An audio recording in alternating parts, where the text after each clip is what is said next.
I gave him the manuscript and I got it back 2 or 3 days later.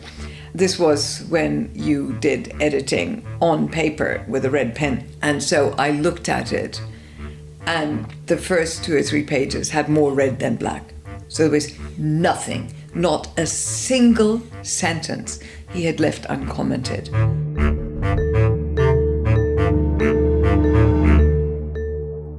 This episode is part 2 of our interview with outgoing EMBO director, biologist Maria Lepton.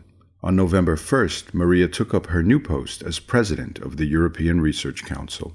In part 1, Maria told us that in university she was originally studying to become a teacher, but meeting Fritz Melchers at an immunology course prompted her to apply to do a PhD with him at the Basel Institute of Immunology instead.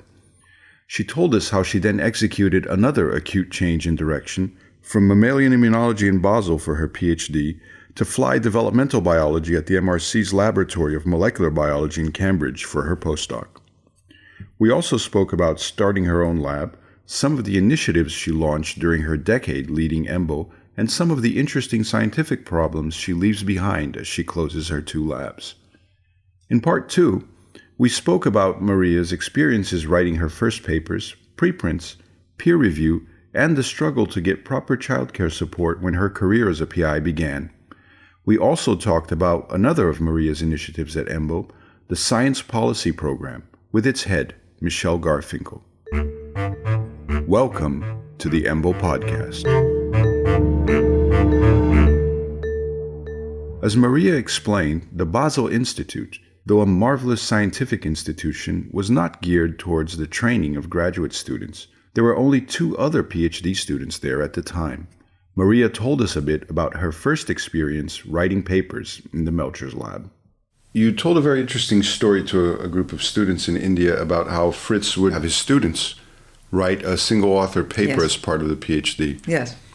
So that's also a bit being thrown into the deep end quite quickly. Yes, Fritz did throw into the deep end. He really was a very much hands-off supervisor. Of course, he was always there for advice, but he didn't sort of push you around and those papers, you had to do. And he said, it's your work, you write it up. I mean, the single author one was a nice little essay that I sort of worked out. That was very nice. It was fun to write. It was easy to write because it was just a little methods paper. But my first real paper, that was quite a different story. How so? Well, I, again, had to write it as a graduate. I wrote it. And I think I had a bunch of co-authors. And I gave it to a really eminent and clever, in fact, wise senior scientist at the Institute, Stephen de Fazekas-Sangroot. I gave him the manuscript and I got it back 2 or 3 days later. This was when you did editing on paper with a red pen. And so I looked at it and the first 2 or 3 pages had more red than black. So there was nothing, not a single sentence he had left uncommented. And at page 3, it stopped abruptly, only black, but a note from him saying, this is the worst piece of writing he'd ever seen. There was no point in his wasting any further time on it, and he would have nothing more to do with it.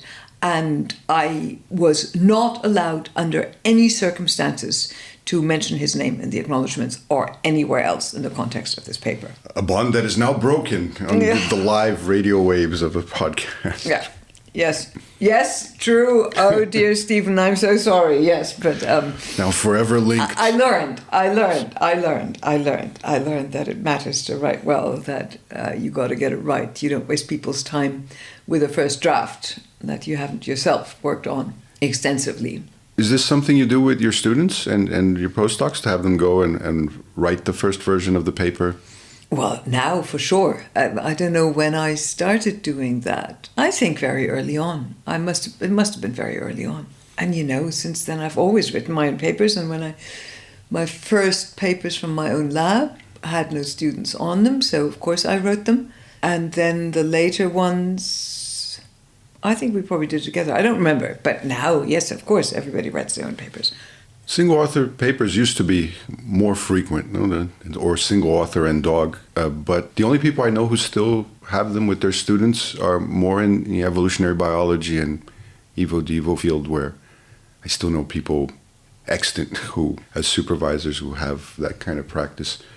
And it's getting more and more frequent that because of the pace of things, that people are reluctant to even let the graduate students or even the postdoc to write the first draft of the paper. Yes, I can understand that. It is a long process. And if it's very competitive, you got to get the stuff out, then your own experience in writing, of course, is what allows you to get it out fast. So I understand that. But of course, they have to learn. So when I've done, I liked what Fritz did about writing your own work, but writing it up alone. But of course, he was also in a luxurious position. He didn't need grants. The philosophy at the Roche, at the Basel Institute was, you need money, you ask for money, you get it. So nobody needed any grants. Everything was fully funded. So he did not have to go out to the DFG or to, the Wellcome Trust, to HFSP or ERC and say, this is what I did in the last years and here's all my output. Whereas we have to do that, and it's even at a granular level, because if a student is on a grant, on your grant, you still have to say, on this grant, I did this work. But what I've done is I've encouraged students and postdocs to write reviews on their stuff, because they have to read the literature anyway. They have to think it through. They have to write the introduction to their papers.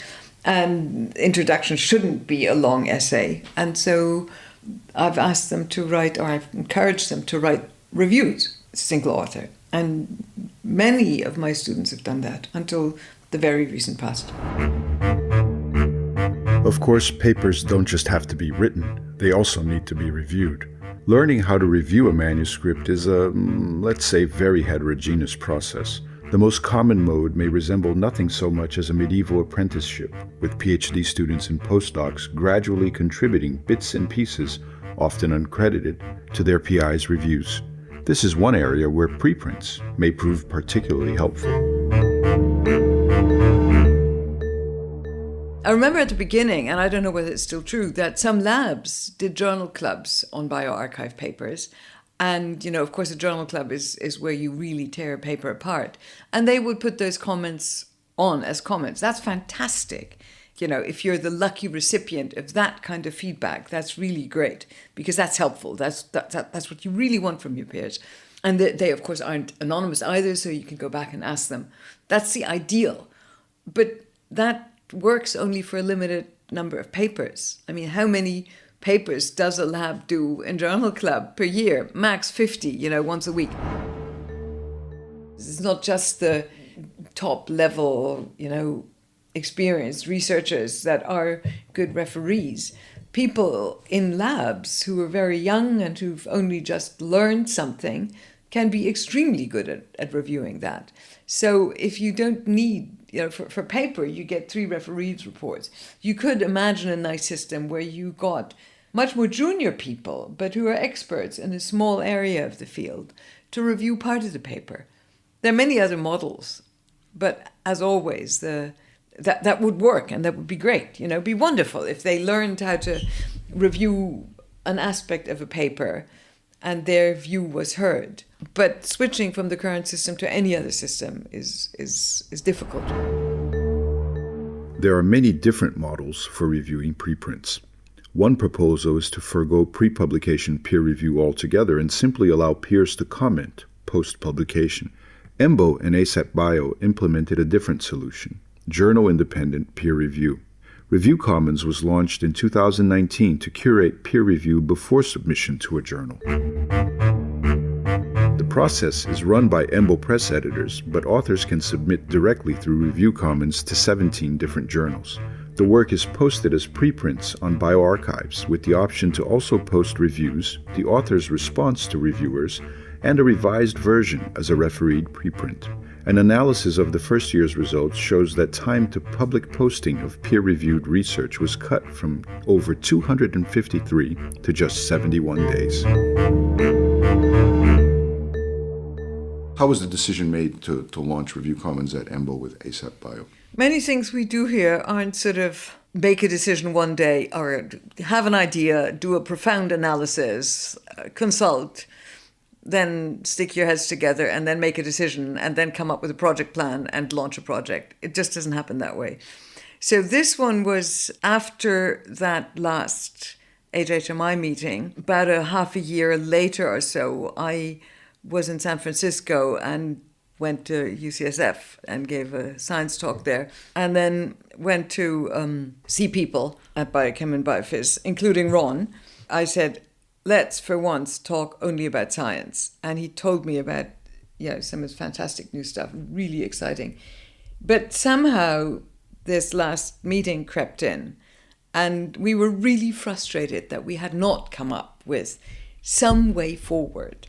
And so we just started chatting about what one could do and how one could just, instead of re-reviewing, pass on the reviews. And we drew it on the board. So we said, well, let's just try and think about it some more. And I went back to EMBO and talked to Dan Polvara and Thomas Lemberger, and we thought about it some more. And I think Ron thought about it with the ASAP Bio folks, Jessica and others. And we just sort of thought, well, let's do this, let's do that. And, to tell the truth, I can't remember when it morphed from being a discussion into being reality. Well, one thing that clearly you decided not to do was make your own preprint server, right? So that you went with bioRxiv. Well, bioRxiv was extremely apt and fitting, but it wouldn't have been essential. Because the original idea, although it was always in the back of our minds to the public reviewing, preprinting, everything public, everything fast, and only that was on our mind. But it was essential. The core of the idea at the time was not to waste reviews, not to waste referees' work. And so to allow authors, once they had a set of referees, to go to a set of journals and offer their paper and the reviews and their response to the journal and ask, would you be interested? Okay, so the original idea was uncoupled from preprints. Also. It was in the back of our minds, but it was mandatory. It was independent. Yeah, it was independent. At least the core of the idea was. And we developed it in all sorts of ways. We had the idea that, the author could leave anytime, the author could take. We have many, many drawings of arrows going all over the pages and PowerPoint presentations with things being shifted around. One idea was that the author can take the reviews, which is still the case, and say, ooh, wow, these are much better than I'd thought I'd get. I will now withdraw them from the 17 journals that are available here and go straight to science. That's possible. That's still possible. But, so anything, it was very fluid at the beginning. It then became clear that bioRxiv was a really good sort of anchor for the papers. But it wasn't, we should make it mandatory. I can't remember where it is right now. It will be mandatory, but it certainly wasn't part of the initial idea.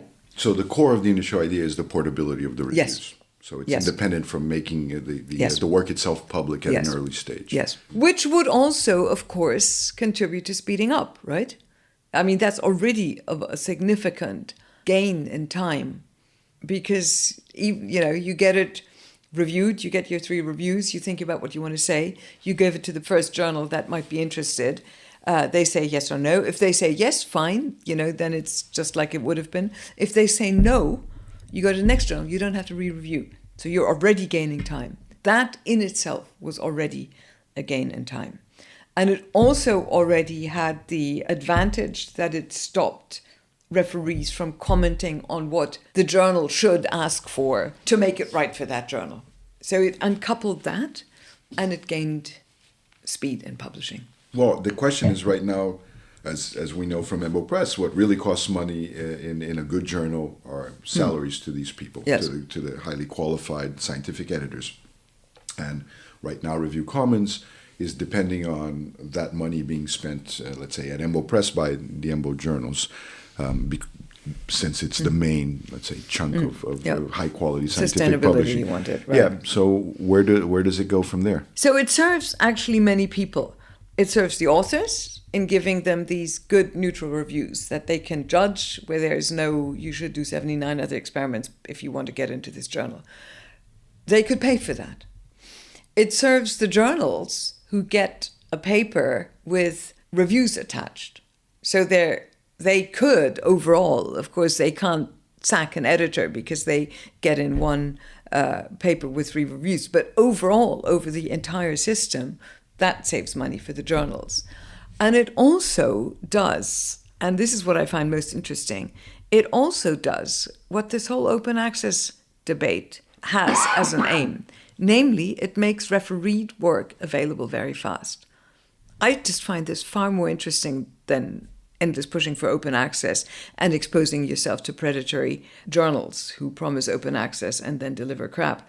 But that's a different theme. So, sustainability. You could, in principle, charge any of these people for a service if it was recognized that good refereeing is an activity that somehow has to be funded by the science system and by the research system.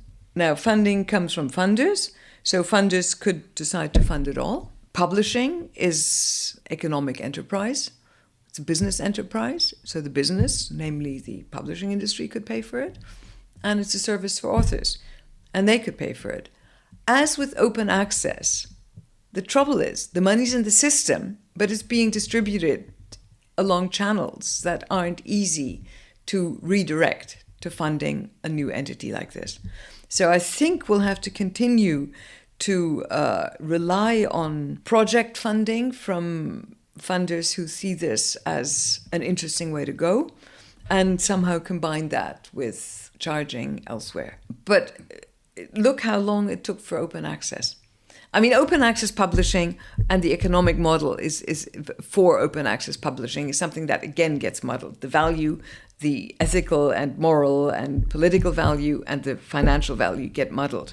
So it's very hard to do the transition, but it still hasn't happened for open access publishing. Getting the money from where it used to go, namely the libraries, to where it needs to be to work, namely the authors, has not worked so far. The funders who want that could, of course, also say, we only care, the open access movement is only about having work publicly available and reliable work available with good refereeing, so they could just pay entities like Review Commons. The interesting thing then is you'll need somehow to evaluate the quality. You need some kind of metric, because that's what everybody wants, for the review process. So how the heck do you do that? Maybe that ties in with having a metric for the reviewers. There's nothing in place for that at all. Each editor, of course, each professional editor has that in their brain. That's their hugest asset. So an editor leaves, you lose all that. But that's not written down anywhere, and it can't be easily written down. Well, and it's a very complicated process, right? I think people need to appreciate that the editor isn't just looking for a big name or for. Not at all. There are concerns. There are concerns that are very important, right? Are there conflicts of interest? Yes. Is this a paper that is interdisciplinary? So do I need a computational biologist, an immunologist, and a medical doctor to weigh in on this? But, there's also, let's not pretend that everything in science is completely objective, measurable, rational. There's also a huge personal component, and that matters, and it's good. So I'll give you an example, which I think is really important, and I'll try and return to it. The Review Commons process requires the receiving journal to understand and evaluate the referees' reports. Now, anybody can understand and evaluate them just by the written word. But one very open-minded, highly regarded colleague, who I'll say works at eLife and who's very much in favor of this project, said that when he gets these referees' reports, he reads them, he understands them, but he can't read between the lines because he may not know the referee. So, if I ask Max Smith to review a paper on this, I know Max always goes on hyperbole over certain fields of science. So when he goes overboard, then I know to take that with a grain of salt.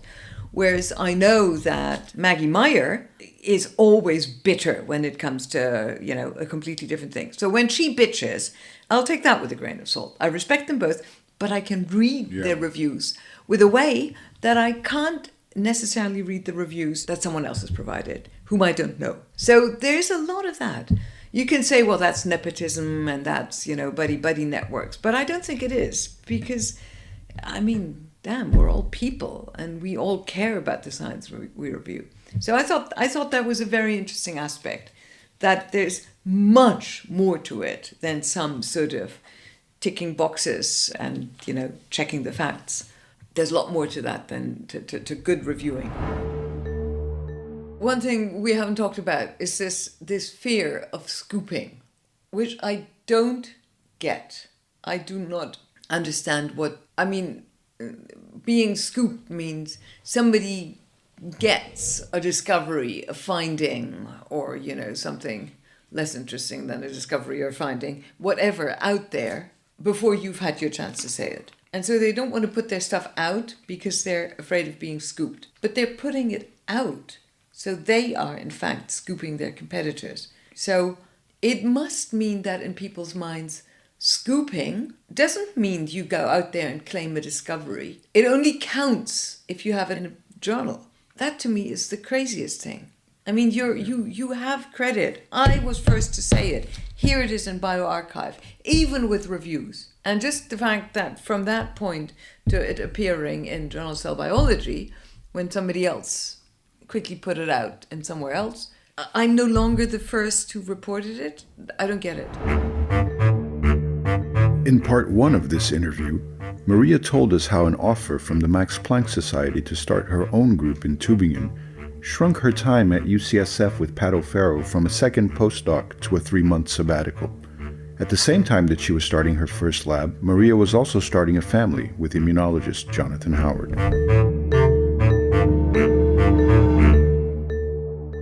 In one discussion you've had, I don't know if this was a misprint, but in one interview, you because at this time you're starting a family also in the early 90s. Oh, yes, indeed. And there's a quote from an interview where I don't know if it was misprinted, it should have been the MPI or something, but it says there was no kindergarten in Tübingen.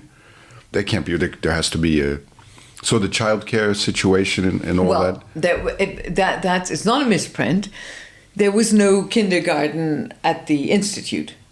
There were, of course, city kindergartens, but, this was before a time when city councils or city governments had to provide enough kindergarten places for all potential takers. So it was impossible. It would have been impossible for me to get a place in a local communal kindergarten. Plus, they all started at the age of 3.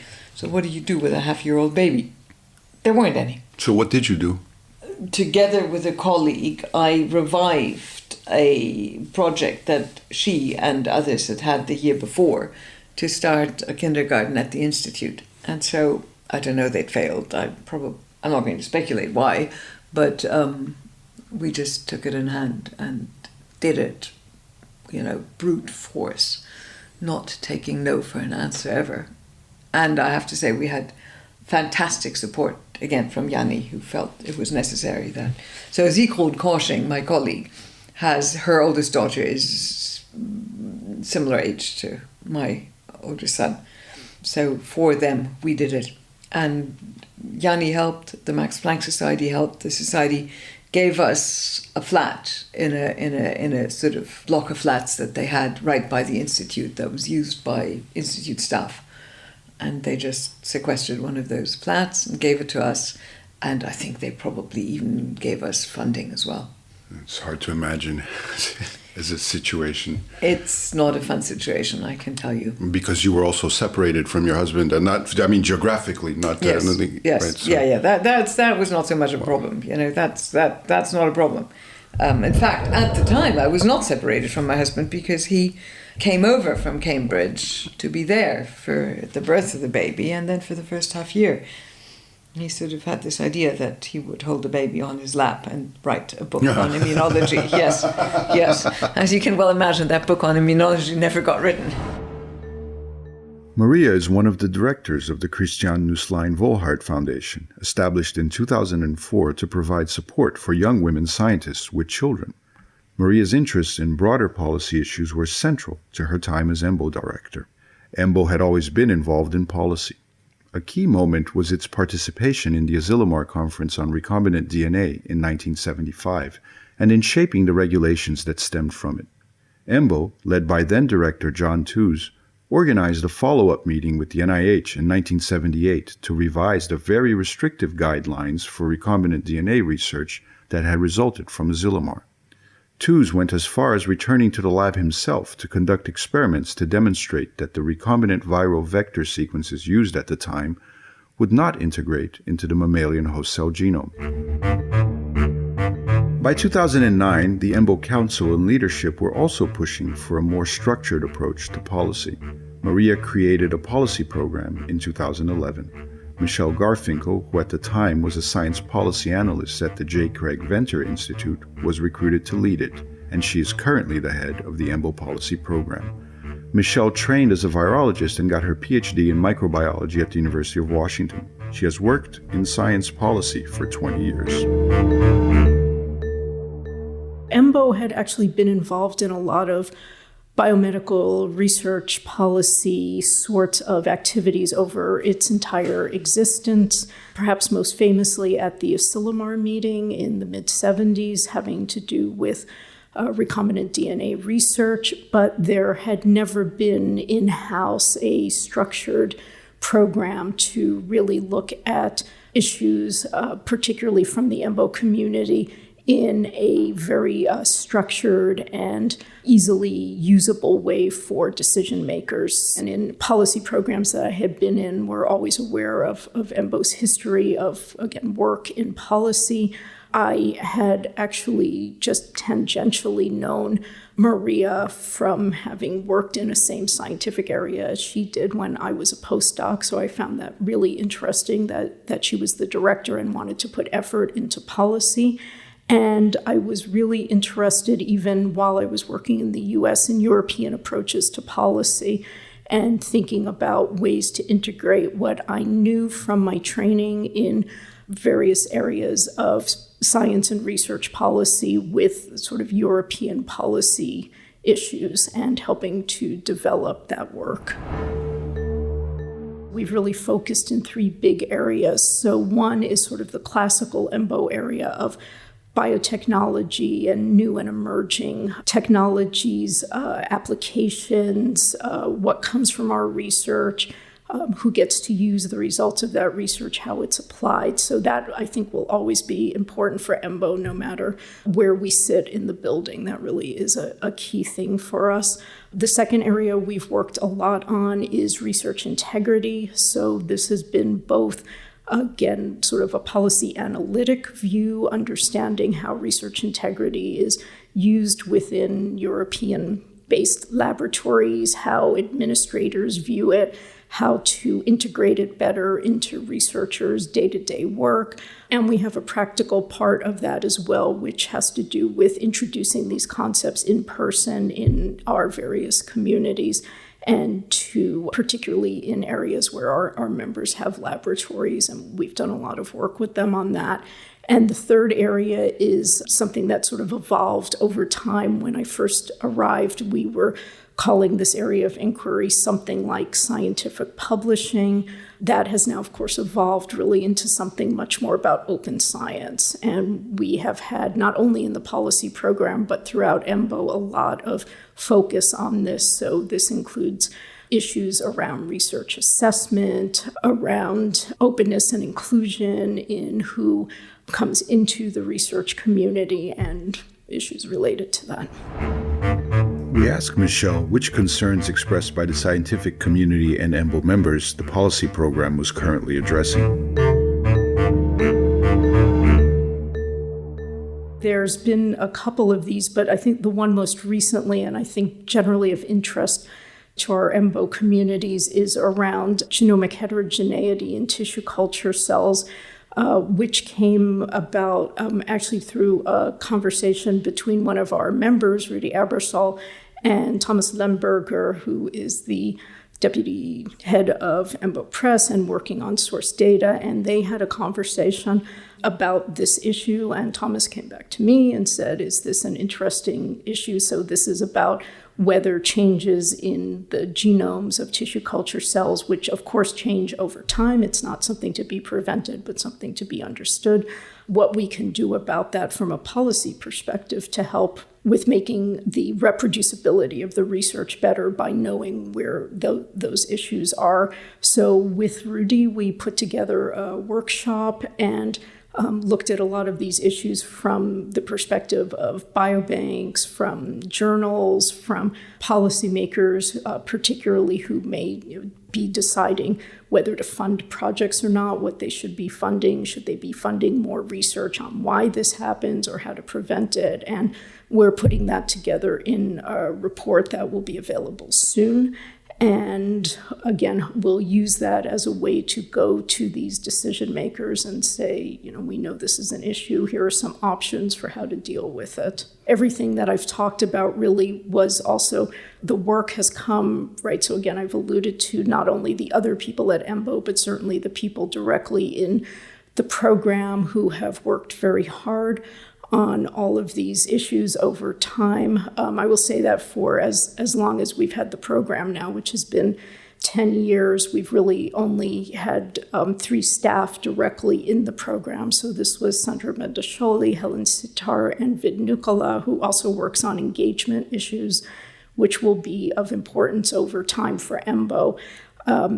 But as well, I really want to give a lot of credit to Maria Leptin, who really saw the value of this kind of work and wanting to highlight it and make sure that EMBO is involved in both policy and political processes to be able to, again, represent our community better.